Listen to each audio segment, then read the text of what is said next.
During my daughter's wedding toast, her groom called me a worthless liar in front of 180 guests. I stood, walked to the microphone, and said 3 words: "Play the video." The room went silent as footage of him and his boss, Victoria Reynolds, appeared on the massive screen behind the wedding cake. If you're watching this, subscribe and let me know where you're watching from. But let me tell you how I got to that moment, because this story actually started 10 months earlier when I discovered what my daughter's fiance really was, and my own daughter chose him over me. My name is Margaret Thompson. I'm 67 years old, and I raised Sarah as a single mother after her father died when she was 12. For 23 years, it was just us against the world. I worked 2 jobs to put her through nursing school, never missed a single graduation or birthday, and thought we had an unbreakable bond. I was wrong. 10 months before the wedding, I was having lunch with my neighbor, Janet, when she casually mentioned seeing Sarah's fiancé, Ryan Bennett, at Romano's restaurant with another woman. "They weren't just having dinner," Margaret, Janet said carefully. "They were all over each other, kissing, holding hands. The woman was wearing a wedding ring, and she definitely wasn't Sarah. My blood ran cold, but I knew I had to verify before saying anything." The next day, I drove to Ryan's office building and waited in the parking garage. At 1:15 p.m., Ryan emerged with a stunning brunette who practically threw herself at him. They kissed passionately before she got into a BMW with family stickers on the back window. I took photos, my hands shaking with rage. This man was about to marry my daughter, and he was cheating on her with a married woman. That evening, I sat Sarah down in my living room and showed her the photos. "Sweetheart, I need to tell you something about Ryan. I saw him today with another woman and stop." Sarah's voice was ice cold. "Just stop right there." I handed her my phone with the photos. She glanced at them for exactly 3 seconds before handing it back.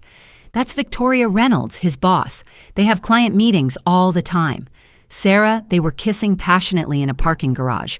"Were they?" Sarah's tone turned nasty.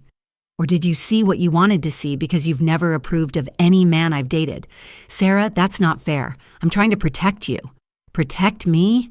Sarah laughed bitterly. "From what?" "From finally being happy. From having a successful fiancé who actually loves me. A successful fiancé who's cheating on you." Sarah stood up abruptly. "You know what, Mom? I'm done. I'm done with your jealousy, your constant criticism, your need to control every aspect of my life. I'm not trying to control you. I'm trying to save you from making a terrible mistake. The only mistake I made was thinking you could be happy for me." Sarah grabbed her purse. "Ryan warned me this would happen. He said, you'd try to sabotage our relationship because you can't stand the thought of me having someone else in my life." Ryan had warned her. That meant he'd been manipulating Sarah against me from the beginning. "Sarah, please just listen." "No, you listen." Sarah's voice was cruel in a way I'd never heard before. "I'm 29 years old. I don't need my bitter, lonely mother trying to destroy my happiness because she's jealous that I found love and she's stuck living alone with her cats." The words hit like physical blows. Bitter, lonely, stuck, living alone. "I've worked my whole life to support you, to give you every opportunity, and now I'm supposed to sacrifice my happiness to keep you company. Is that it?" Sarah was at the door. "Now Ryan is twice the person you'll ever be. He's successful. He's kind. He treats me like a queen. And most importantly, he wants me to be independent, not tied to my mother's apron strings forever." After she left, I sat in my empty living room and cried for 2 hours. But then something else took over. Something cold and calculating. If Sarah wanted to choose a cheating fiancé over her own mother, fine. But she was going to learn exactly who Ryan Bennett really was, and she was going to learn it in the most humiliating way possible. 3 days later, Ryan called me himself. "Margaret, Sarah told me about your little accusation," he said, his voice dripping with false concern. "I want you to know I don't hold it against you. I understand that this transition is hard for mothers.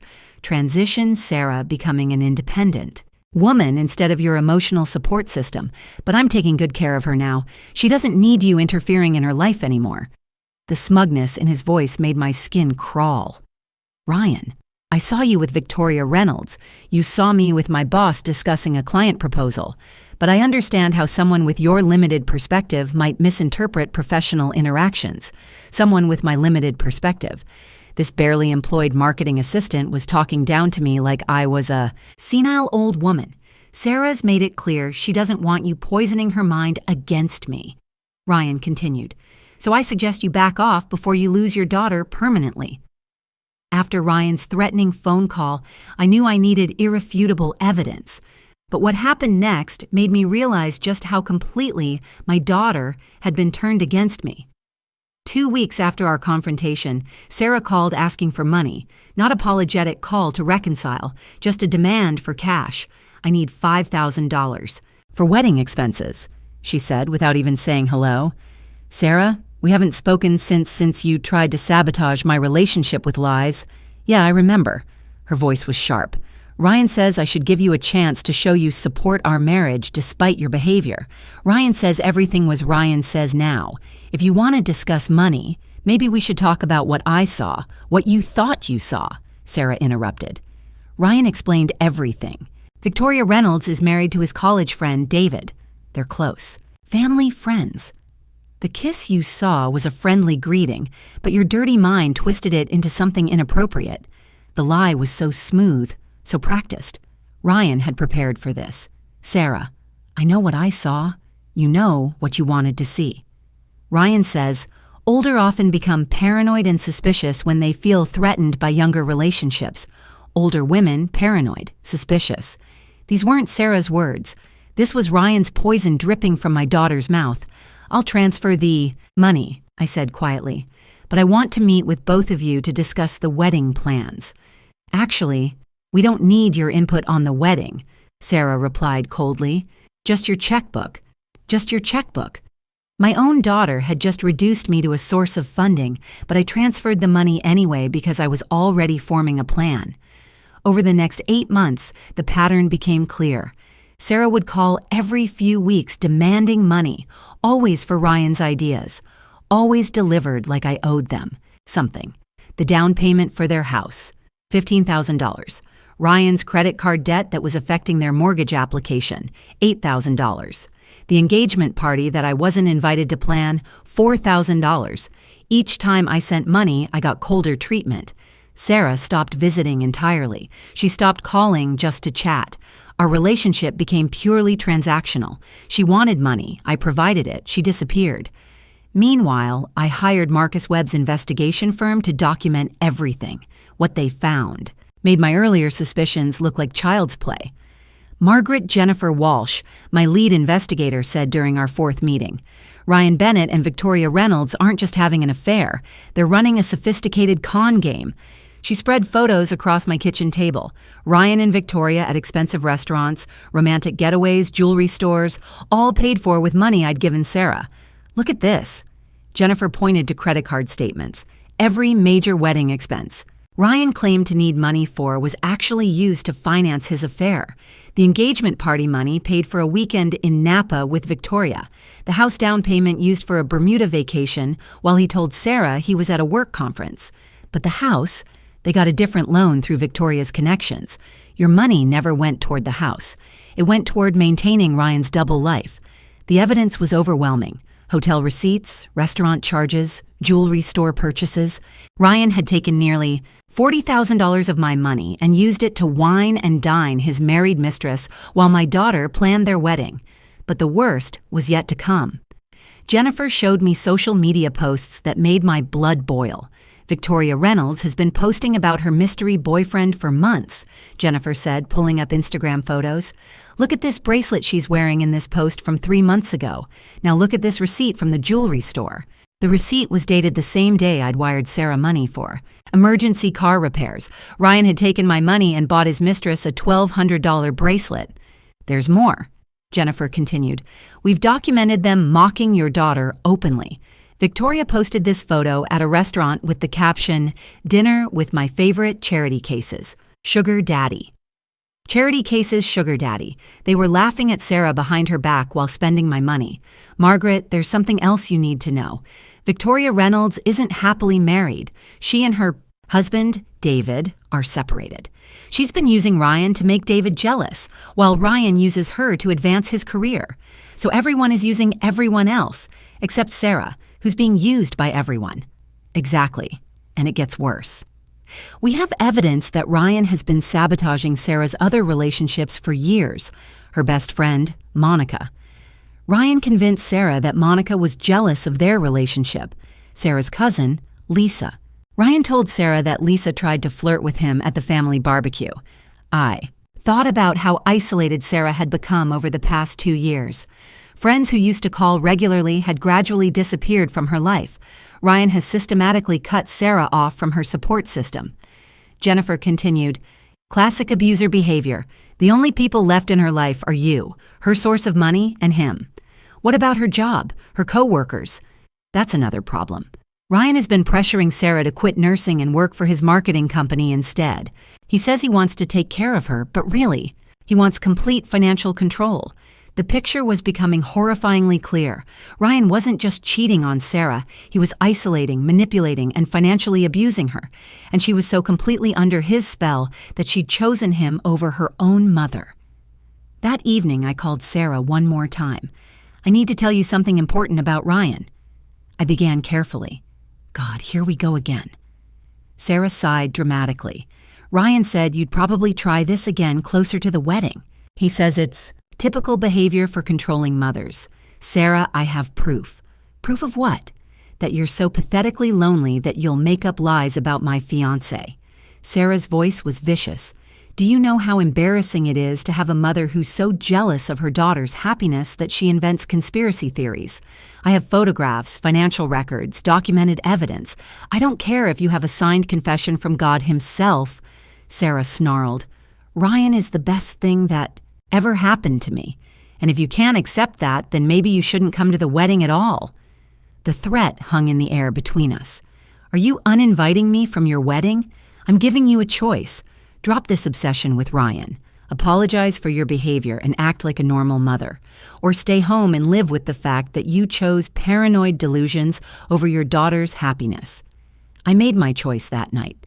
If Sarah wanted to learn the truth about Ryan the hard way, I'd make sure she learned it in front of everyone who mattered to both of them. The next 6 months were a masterclass in humiliation. Sarah and Ryan seemed determined to punish me for my accusations while still demanding my money. They created a wedding dynamic where I was simultaneously essential as the primary financier and excluded as the unwelcome mother. Ryan, in particular, took every opportunity to remind me of my place in their new hierarchy. At the engagement party I'd paid for but wasn't allowed to plan, Ryan gave a toast that made my skin crawl. "I want to thank everyone who supported Sarah and me," he said, raising his champagne glass, "especially those who've shown their support in concrete ways, even when they had concerns about our relationship." The emphasis on concerns was clearly directed at me. Several people glanced in my direction as uncomfortable laughter rippled through the crowd. "It takes real maturity," Ryan continued, "to put aside personal feelings and support your daughter's choices. Even when those choices challenge your need for control, he was publicly humiliating me while thanking me for paying for the party. The audacity was breathtaking." Sarah beamed at him adoringly, completely missing the cruelty of what he'd just done. Later that evening, as I helped clean up the venue I'd paid for, Ryan cornered me in the kitchen. "I want to thank you personally, Margaret," he said with that practiced smile. "Writing all these checks must be hard when you disapprove so strongly of the recipient." "I support my daughter's happiness," I replied carefully. "Do you? Because from where I stand, it looks like you're trying to buy your way back into her good graces after behaving so poorly." The manipulation was expertly done. He was reframing my financial support as guilt payments rather than generosity. "Sarah knows I love her. Sarah knows you tried to destroy her relationship with lies," Ryan corrected smoothly. "But she's graciously decided to give you a chance to make amends. Don't waste it." 2 months later, at the bridal shower that cost me $3,000, Ryan's mother, Patricia, made sure I understood my place in the family hierarchy. "Margaret, you must be so proud of Sarah for growing into such an independent woman," Patricia said loud enough for half the room to hear. "Ryan has been so good for her self-confidence. She's finally learning to trust her own judgment instead of relying on others to make decisions for her." The implication was crystal clear. Sarah's independence from me was a good thing, and Ryan deserved credit for it. "Of course, it can't be easy watching your daughter outgrow the need for maternal guidance," Patricia continued with fake sympathy. "But you should be proud that you raised a daughter strong enough to choose her own path, even when that path leads away from family drama. Family drama. They turned my concerns about Ryan's faithfulness into family drama that Sarah had heroically overcome. But the worst humiliation came 3 weeks before the wedding at the rehearsal dinner. A dinner I'd paid for but had no say in planning. Ryan stood to give another one of his polished speeches, and I knew from his expression that I was about to be publicly dressed down again. "Tomorrow, Sarah and I start our life together as a family," he began. "But tonight I want to acknowledge all the people who helped us get here, especially those who learned to put Sarah's happiness above their own comfort zones." Again, the pointed look in my direction. "It's not easy for some people to watch the ones they love make independent choices," Ryan continued. "There's a natural instinct to try to control situations, to manufacture problems when none exist, to create drama as a way of staying relevant." The room was dead quiet. Everyone understood exactly who he was talking about. But Sarah and I have learned that the strongest relationships are built on trust, not suspicion, on supporting each other's dreams, not tearing them down with paranoid accusations. Paranoid accusations. He was describing my evidence of his affair as paranoia.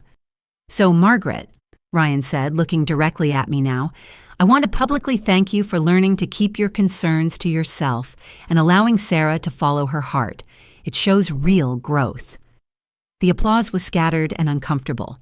I'd just been thanked for staying quiet about my son-in-law's infidelity and told it showed real growth. Sarah stood and hugged Ryan, tears in her eyes. "That was beautiful, baby. You're so good at forgiveness." Forgiveness? As if I'd been the one who needed forgiving. After dinner, as guests filed out, I found myself alone with Ryan near the bar. "Enjoying yourself, Margaret?" he asked pleasantly. "You're very good at this," I said quietly. "Good what?" "Making me look like the villain while you play the magnanimous hero." Ryan's smile widened. "I have no idea what you mean. I'm just grateful that you've stopped trying to sabotage our relationship for now." Something dangerous flickered in his eyes. "Let me be very clear about something, Margaret. Sarah is my wife now in every way that matters. Her loyalty is to me, not to you. If you try to cause problems after we're married, you'll find yourself completely cut off from both of us. And if you continue cheating on her, then I guess we'll see who she believes," Ryan replied smoothly. "Her loving husband or her bitter, jealous mother who's already tried to break us up once with lies." He walked away, leaving me standing alone at the bar I'd paid for at the rehearsal dinner I'd funded, surrounded by people who just watched my son-in-law publicly humiliate me for trying to protect my daughter. But Ryan had no idea what was coming for him tomorrow. The USB drive in my purse contained 8 months of evidence that would destroy his carefully constructed facade. And this time there would be no room for manipulation or gaslighting. Tomorrow everyone would see exactly who Ryan Bennett really was. The morning of the wedding brought one final insult that made my resolve unshakable. Sarah called me at 7 a.m. while I was getting ready. "Mom, we need to talk about your behavior today," she said without preamble. "Good morning to you too, sweetheart. I'm serious. Ryan and I discussed it, and we're concerned about you making a scene." "What kind of scene? The kind where you bring up your ridiculous conspiracy theories about Ryan cheating? The kind where you embarrass our family in front of 180 guests? Our family. I was no longer part of our family. Sarah, I haven't mentioned Ryan's affair in months, because there is no affair." Sarah's voice rose sharply. "And if you so much as hint at that nonsense today, if you say one word that spoils my wedding, I will never speak to you again." The threat was delivered with cold finality. "Do you understand me, Mother? Not one word, not one look, not one passive-aggressive comment. You will smile, you will be supportive, and you will keep your mouth shut. And if I don't, Then you can find yourself a new daughter because I'll be done with you forever." She hung up without saying goodbye. An hour later, Ryan called with his own set of instructions. "Margaret, Sarah's pretty upset about your potential for drama today," he said with fake concern. "I convinced her to give you one more chance, but I need your word that you'll behave appropriately." "Appropriately? According to whom?" "According to the bride and groom whose wedding you're attending. The bride and groom who've been generous enough to include you despite your previous behavior. Generous enough to include me at the wedding I was paying for. What exactly do you need my word about, Ryan? That you'll be gracious and supportive today. That you'll celebrate our marriage instead of trying to sabotage it. That you'll act like a mother who loves her daughter, instead of a bitter woman who can't let go of her control issues." The psychological manipulation was masterful. Everything was framed as my failing, my problem, my need to change. And if I give you my word, then we can all move forward as a family. Sarah really wants you in her life, Margaret, but not if you're going to be a source of negativity and drama. "I understand perfectly," I said. "Good. See you at the ceremony." After he hung up, I sat in my kitchen and smiled for the first time in months. They wanted to ensure I wouldn't cause drama at their wedding. They were so confident in their ability to control and manipulate me that they demanded guarantees of my silence. They had no idea they'd just given me permission to do exactly what I'd been planning all along. The wedding ceremony was held in the country club's rose garden, and I have to admit, Sarah looked absolutely radiant. Whatever else Ryan was, he'd made her feel beautiful and loved. That would make what was coming even more devastating.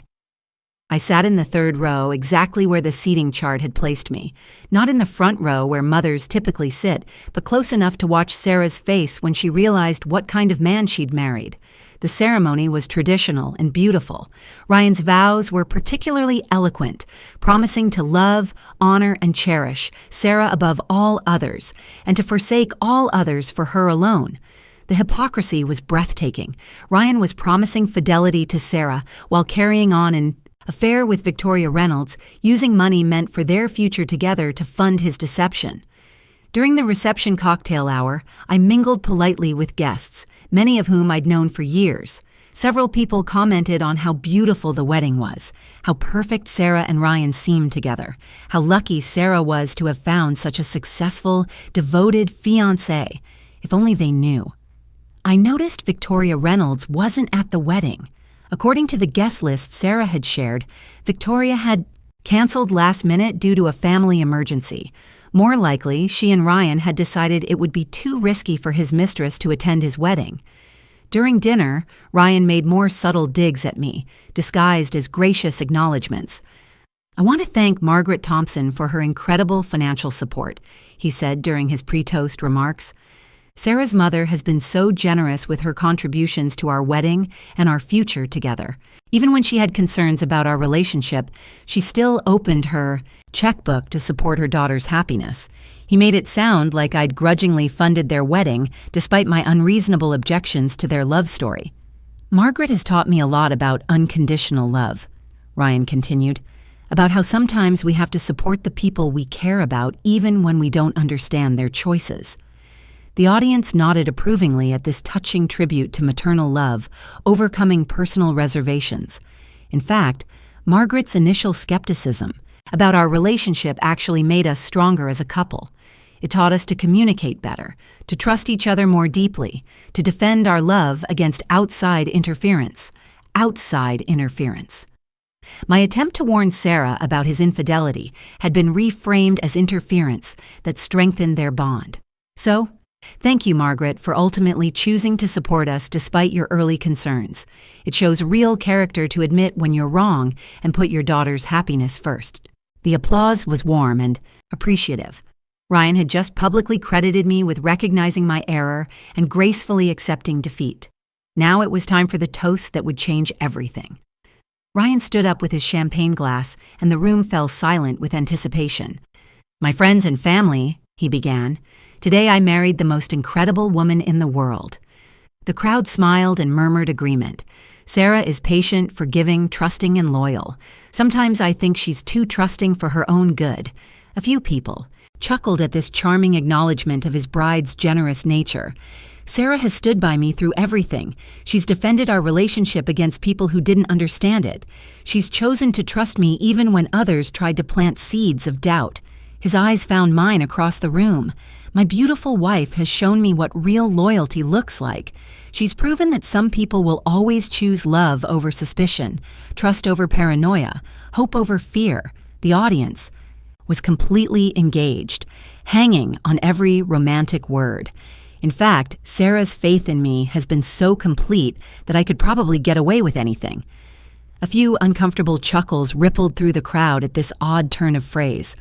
Lucky for her, she married a man of integrity, a man who would never betray her trust or take advantage of her generous spirit. Ryan raised his glass higher. But let's be honest, we all know women like Margaret Thompson who see deception everywhere they look. Women who can't accept their daughter's happiness and will invent any story, spread any lie, shed any crocodile tear to maintain control. The room went very quiet. This was no longer a romantic toast. Fortunately, Sarah is too smart to fall for emotional manipulation, too strong to be controlled by someone else's paranoid delusions, too loving to believe that the people closest to her are capable of such elaborate deceptions. He was looking directly at me now. So, here's to my wife, who knows the difference between a loving mother's concern and a bitter woman's jealousy. Here's to Sarah, who chose truth over lies, love over manipulation. He paused for dramatic effect. And here's to all the worthless liars in this room who tried to come between us with their fake tears and pathetic attempts at control. You failed. The silence was deafening. Everyone understood exactly who Ryan was talking about. That's when I stood up. The walk to the microphone felt like it took forever, but in reality, it was probably less than 10 seconds. Every eye in the room followed me as I crossed to the small stage where the DJ had set up his equipment. Ryan's confident smile faltered as I approached. He'd expected me to sit there and take his public humiliation, just like I'd done for the past 8 months. "Thank you, Ryan," I said into the microphone, my voice carrying clearly across the silent room.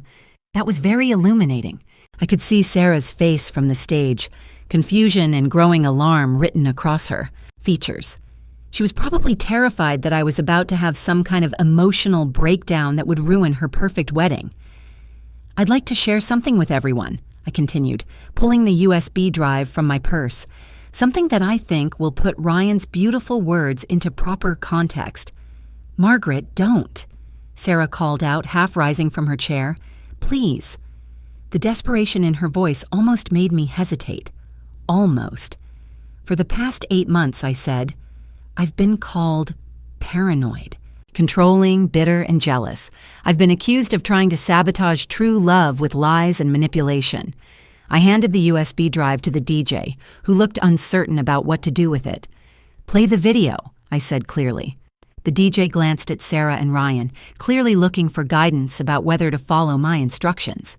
"Play it," I repeated, louder this time. The massive screen behind the wedding cake flickered to life, and Victoria Reynolds' face appeared in high definition. The audio was crystal clear as her voice carried across the stunned reception.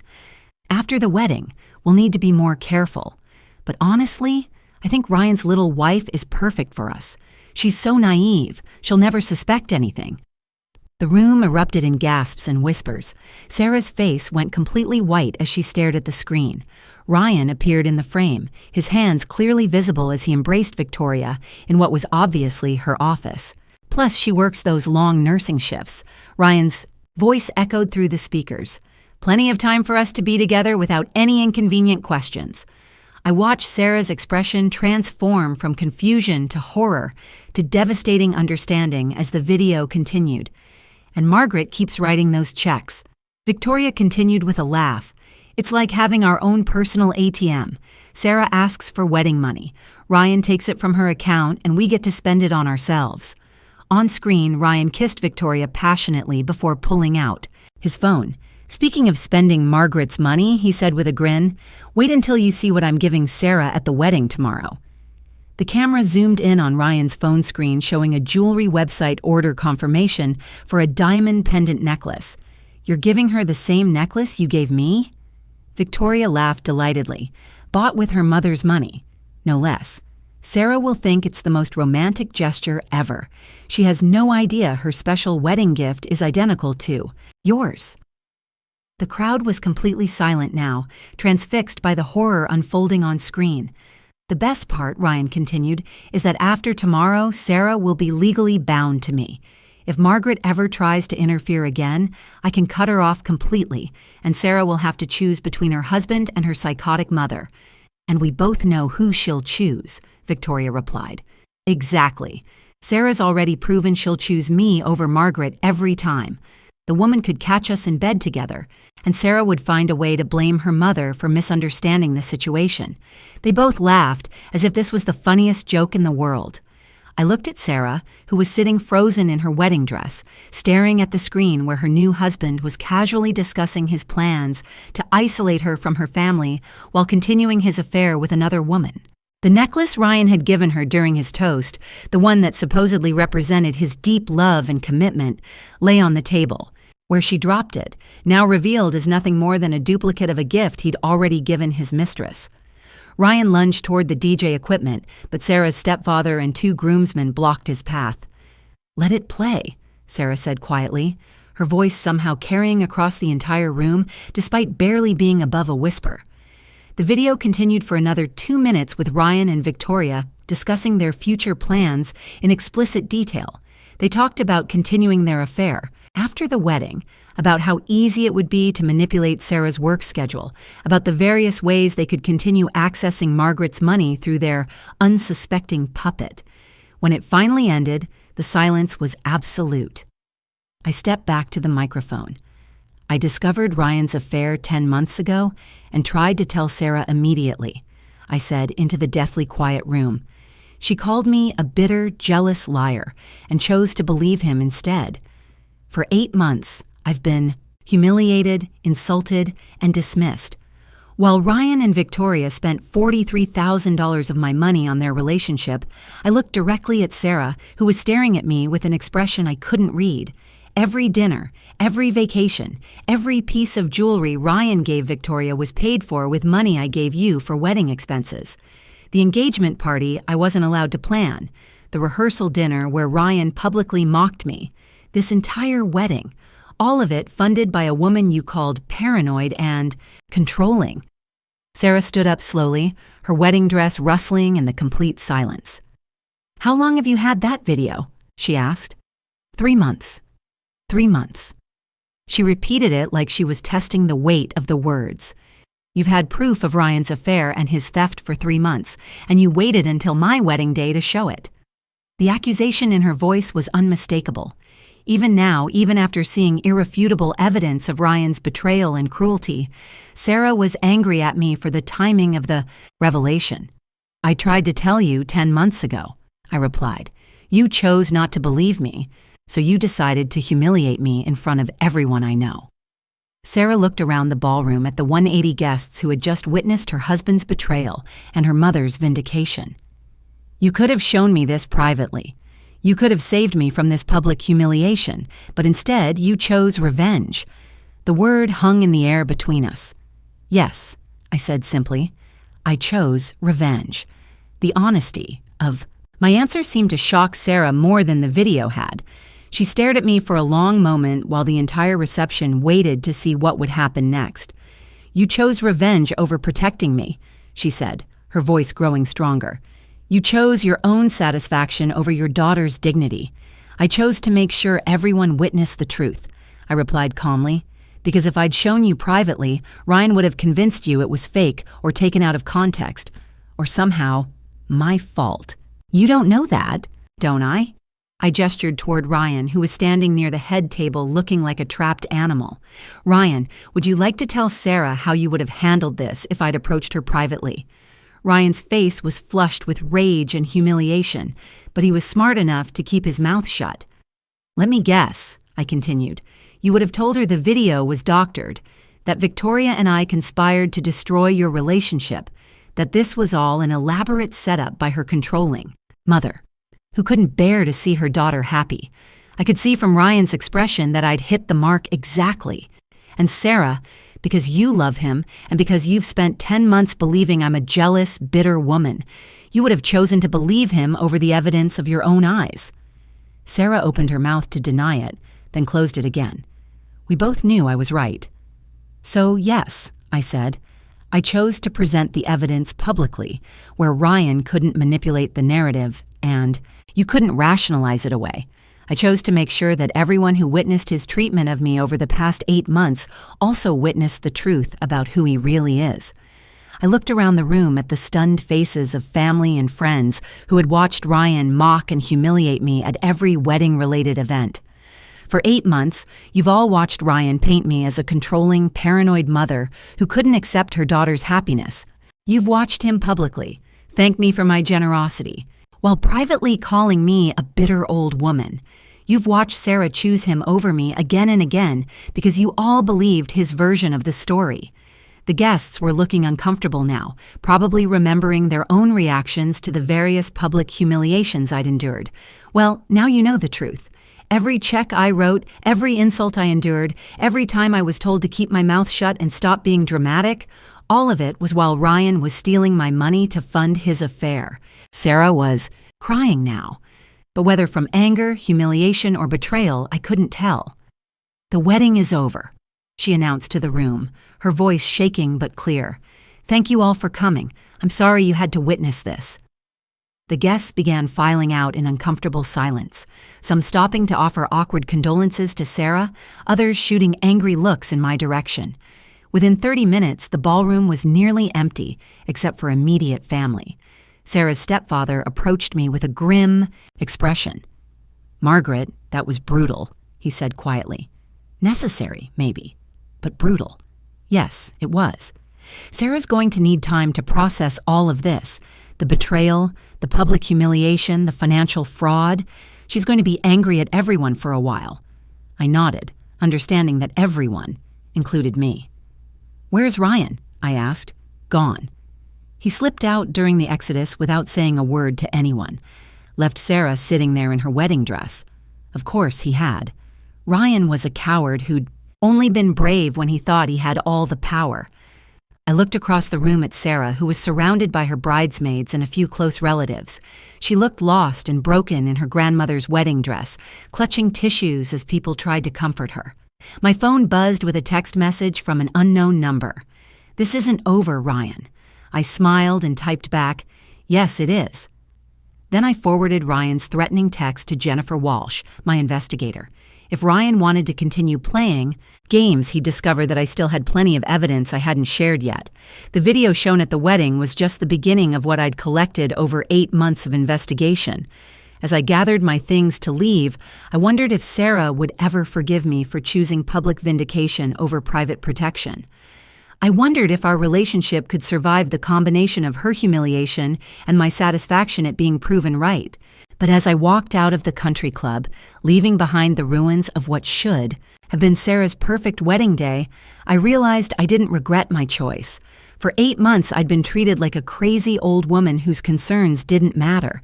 I'd been publicly mocked, privately threatened, and systematically excluded from my daughter's life, all while funding the very affair I'd tried to warn her about. Sarah had chosen to believe Ryan's lies over her mother's love. She'd chosen his manipulation over my protection, and she'd made me pay for the privilege of being dismissed and humiliated. So yes, I'd chosen revenge over mercy. I'd chosen public vindication over private discretion. And watching Ryan's face as his carefully constructed lies crumbled in front of 180 witnesses had been worth every uncomfortable moment that would follow. Sometimes the truth needs an audience to be truly heard. And sometimes a mother's love looks like letting her daughter's choices play out publicly, so everyone can see who was really telling the truth all along. 3 days after the wedding disaster, Sarah finally called me. Her voice was flat, emotionless in a way that scared me more than screaming would have. "I need the financial records," she said without preamble. "Everything you have on Ryan's theft. Of course. Do you want me to bring them over or email them? I don't want to see you right now." The line went quiet except for her breathing. "Sarah, I know you're hurt." "Hurt?" Her laugh was bitter. Mom, I just discovered that my husband married me to access your money while continuing an affair with his boss. Hurt doesn't begin to cover what I'm feeling. I tried to tell you. Yes, you tried to tell me. And when I didn't listen, you decided to teach me a lesson in the most humiliating way possible. Her voice cracked slightly. Do you have any idea what it's like to have 180 people watch you realize your entire relationship was a lie? I closed my eyes, finally understanding the full weight of what I'd done. I'm sorry about the public. Humiliation. But Sarah, if I'd shown you privately, we'll never know, will we? Because you didn't even try. Sarah took a shaky breath. Just send me everything. Ryan's lawyer called this morning demanding a meeting. Apparently he wants to work things out and avoid the scandal of an immediate annulment. You're not seriously considering. Of course not. But I need ammunition when I meet with my attorney this afternoon. Sarah paused. Mom, there's something else. I called the bank yesterday to check our joint accounts. Ryan cleaned them out Sunday morning. $47,000 gone. My blood ran cold. He stole your savings too. Everything we had together, plus money I'd been saving separately that he somehow accessed. Sarah's voice was getting shakier. The house we just bought? He put it in his name only, claiming it was for tax purposes. I have nothing. No money, no house, no job since I quit to plan the wedding.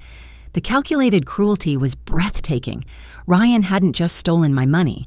He'd systematically stripped Sarah of every financial resource before abandoning her. Sarah, you can stay here while you figure things out.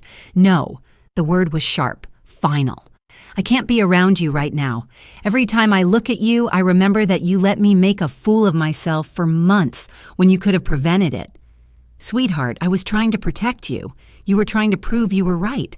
There's a difference. Sarah's voice was cold again. Just send the files. And Mom, don't call me. When I'm ready to talk, I'll call you. She hung up, leaving me staring at my phone in my empty kitchen. That evening, I spent 3 hours organizing every piece of evidence Jennifer Walsh had collected. Financial records, photographs, video files, documented timelines of Ryan's deception. It painted a picture of calculated fraud that went far beyond a simple affair. As I prepared the files for Sarah, I realized something that made my stomach drop. If Ryan had been this methodical about stealing from both Sarah and me, what were the chances this was his first time running such a comprehensive con? I called Jennifer Walsh immediately. Jennifer, I need you to dig deeper into Ryan's background. Before Sarah, before Victoria Reynolds, I want to know if this is a pattern. I can do that, but it'll take some time. What specifically are you looking for? Other victims? Other relationships that ended with mysterious financial problems?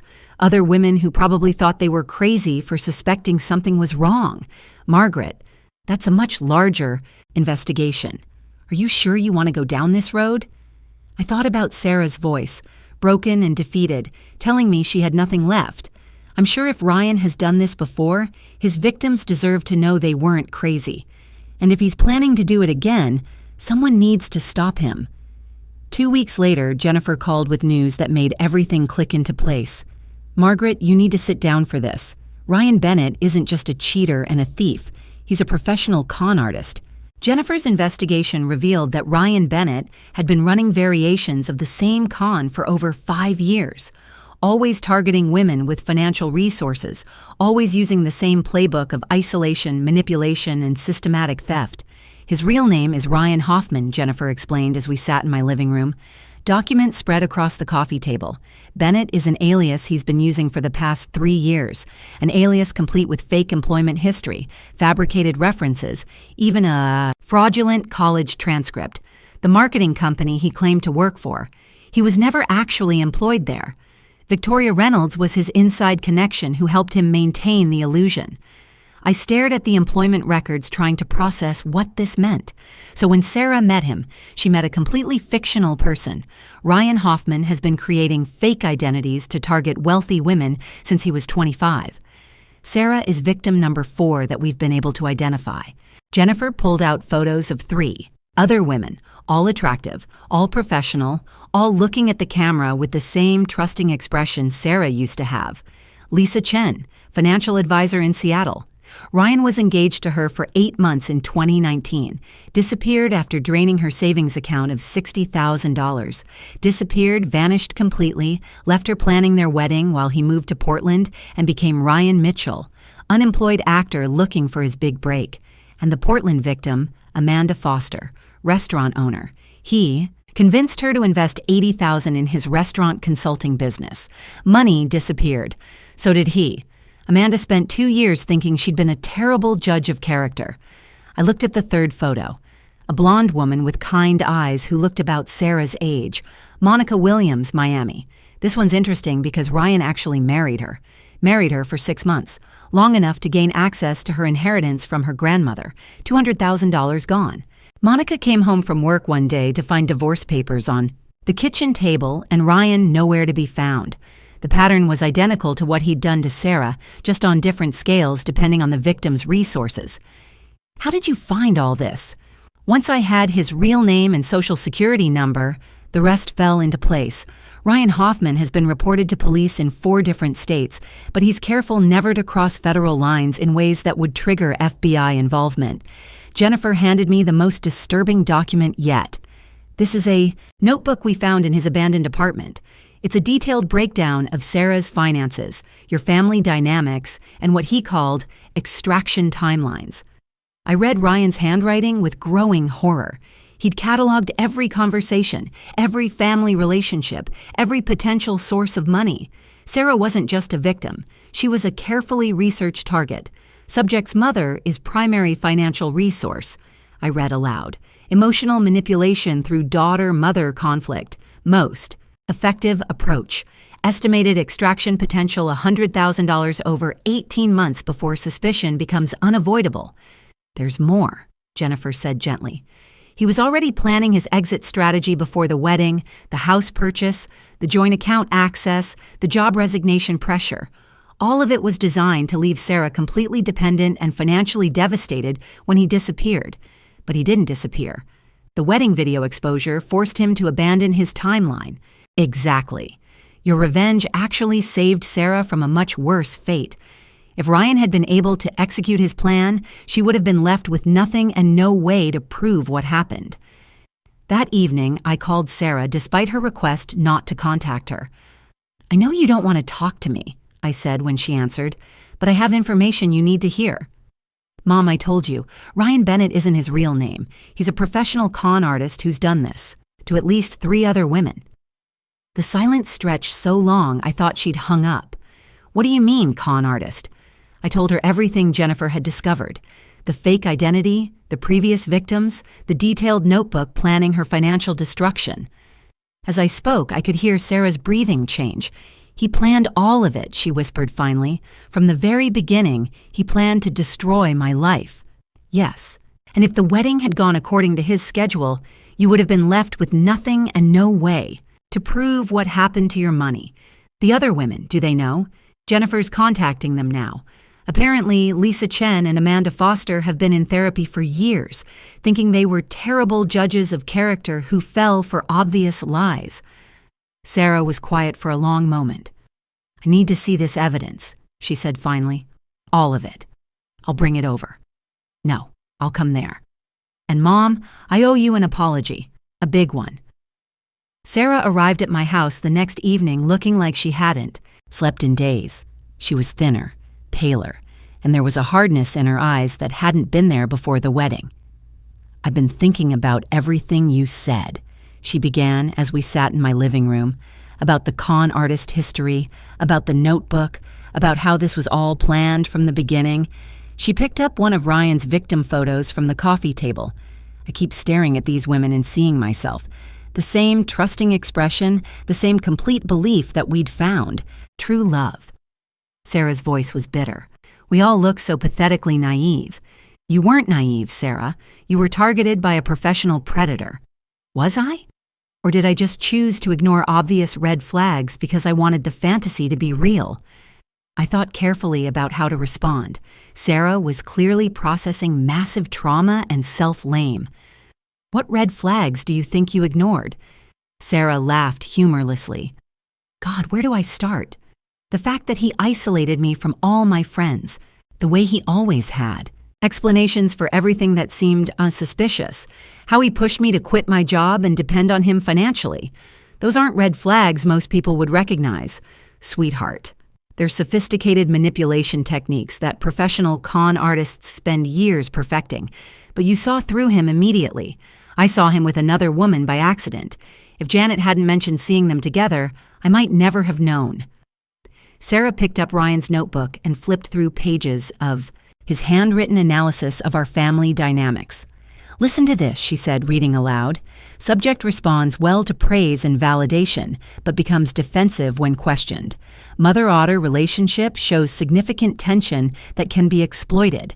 Recommend positioning mother as controlling obstacle to relationship success. She looked up at me with tears in her eyes. He turned me against you deliberately, Mom. Every fight we had, every time I chose him over you, he was pulling strings in the background, making it happen. I know, and I fell for it completely. I said horrible things to you, things I can't take back. I called you bitter and jealous and controlling when really you were the only person trying to protect me. The pain in her voice was devastating. Sarah, you were being systematically manipulated by someone who studies human psychology for a living. None of this was your fault, wasn't it? I chose to believe his version of every story. When you showed me evidence, I dismissed it. When you tried to warn me, I attacked you for it. She set down the notebook and looked directly at me. The worst part is that some part of me knew. Deep down, I knew something was wrong. But I was so invested in the relationship, so committed to proving everyone wrong about my judgment, that I talked myself out of trusting my instincts. What do you mean? Little things that didn't make sense. Phone calls he took in private, business trips that seemed suspicious. The way he always had cash but never wanted to discuss his actual income. Sarah shook her head. I ignored every warning sign because admitting I was wrong felt worse than living with doubt. This was the conversation I'd been hoping for since the wedding disaster. Not just an acknowledgement that Ryan was a fraud, but Sarah recognizing how the manipulation had worked on her. I'm sorry I chose public exposure, I said quietly. If I'd found another way. There wasn't another way, Sarah interrupted. You tried private conversation, remember? I called you paranoid and threatened to cut you off completely. Ryan had me so thoroughly programmed that nothing short of undeniable public proof would have worked. She stood up and walked to my kitchen window, looking out at the garden where she used to play as a child. I've been angry at you for 3 weeks, she said without turning around. Furious that you humiliated me in front of everyone, but reading Ryan's notebook, seeing how calculated everything was, I realized you saved my life. Sarah, no. Let me finish. If you hadn't exposed him at the wedding, he would have disappeared with everything I had.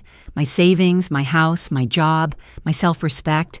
I would have been left with nothing and no way to prove what happened. She turned back to face me. Instead, I have 180 witnesses to the truth. I have video evidence of his fraud.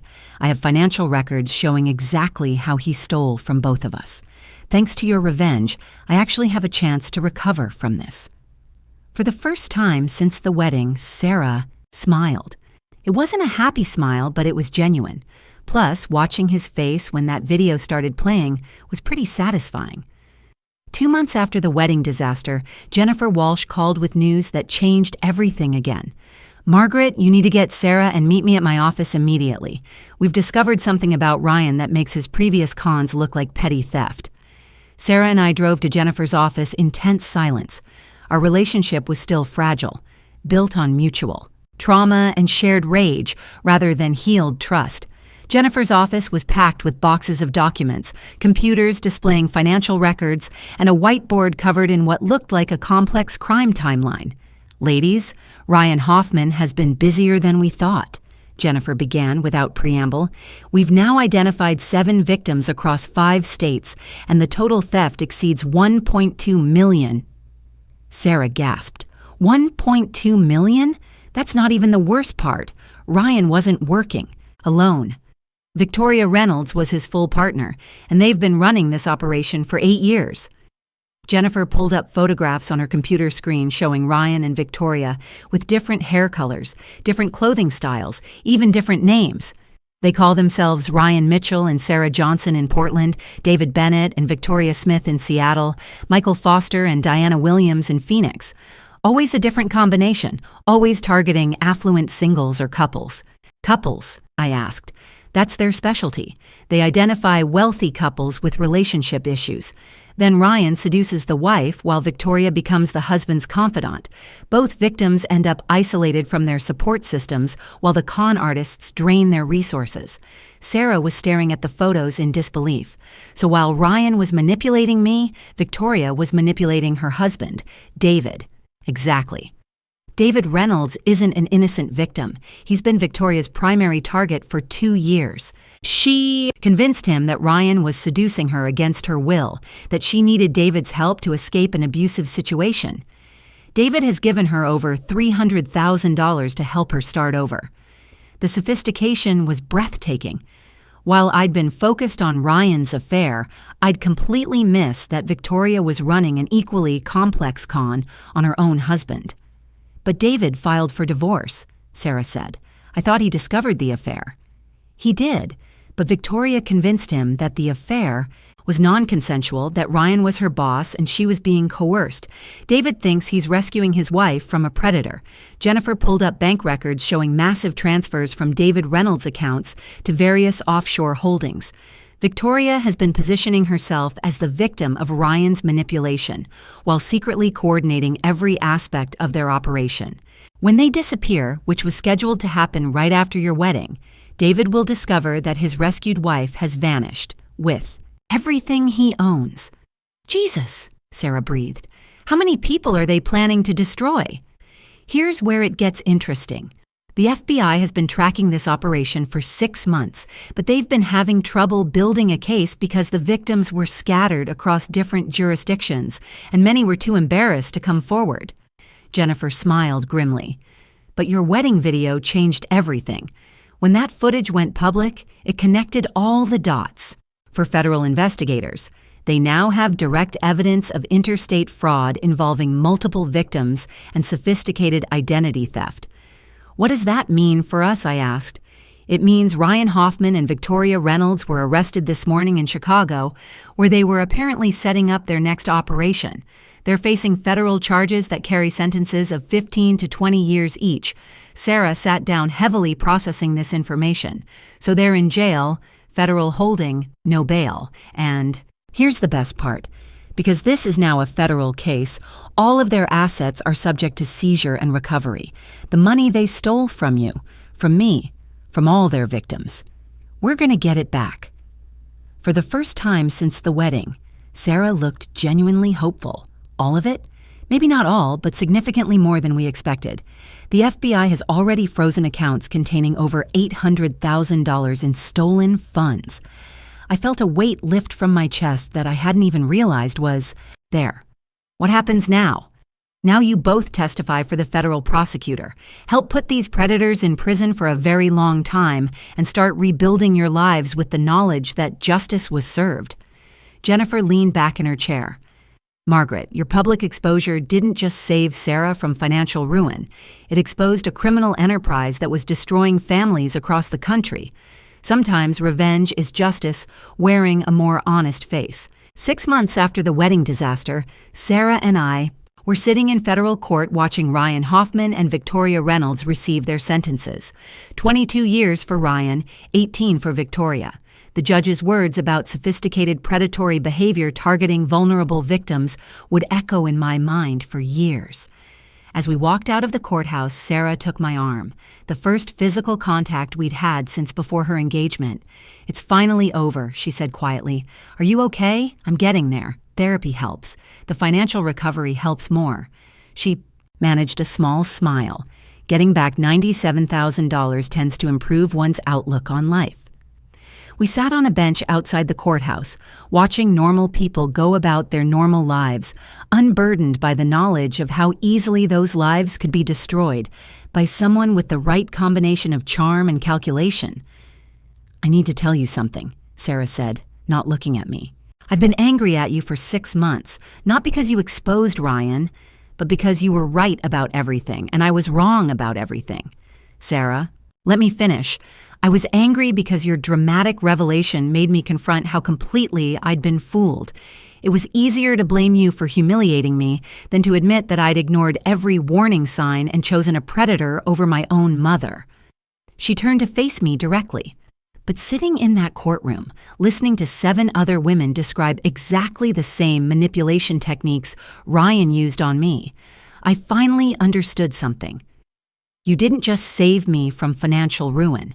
You saved me from years of self-blame and gaslighting. What do you mean?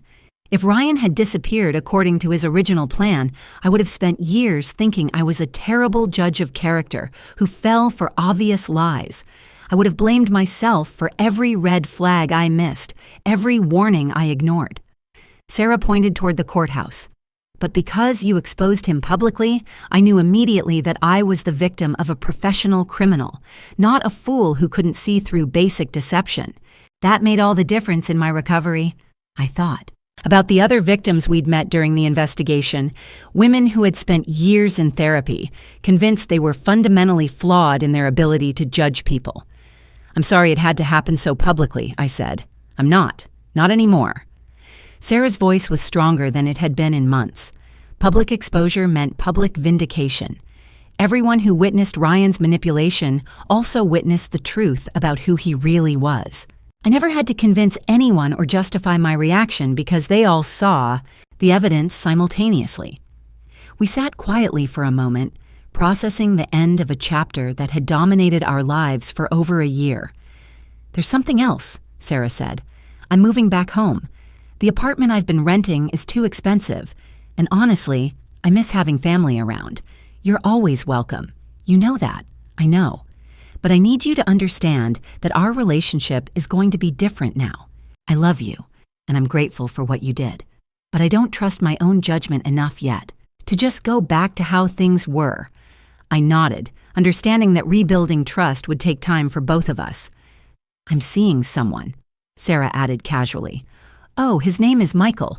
He's a teacher I met in therapy group.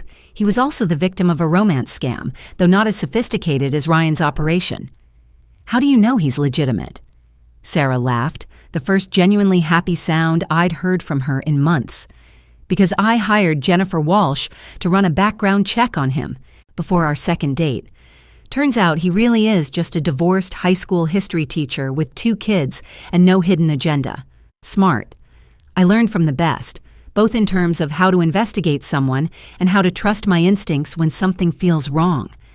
As we walked to our cars, Sarah stopped and hugged me tightly. Thank you, she whispered, for seeing through Ryan when I couldn't, for gathering evidence when I wouldn't listen, for choosing truth over my comfort, and for loving me. Enough to risk our relationship to save my life. I'd do it again, I said honestly. I know, and now I understand that's what real love looks like. Sometimes it's not always comfortable or easy or kind. Sometimes it's choosing to do what's necessary rather than what's wanted. 6 months later, Sarah called to tell me she was engaged to Michael.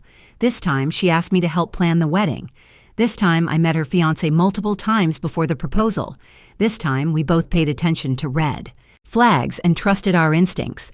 And this time, when Sarah walked down the aisle, I knew she was marrying someone who truly loved her, rather than someone who saw her as a convenient target. Sometimes the greatest gift you can give someone is the truth, even when it destroys everything they thought they wanted. Sometimes being a mother means saving your child from their own trusting heart, and sometimes love looks like public humiliation, followed by private vindication.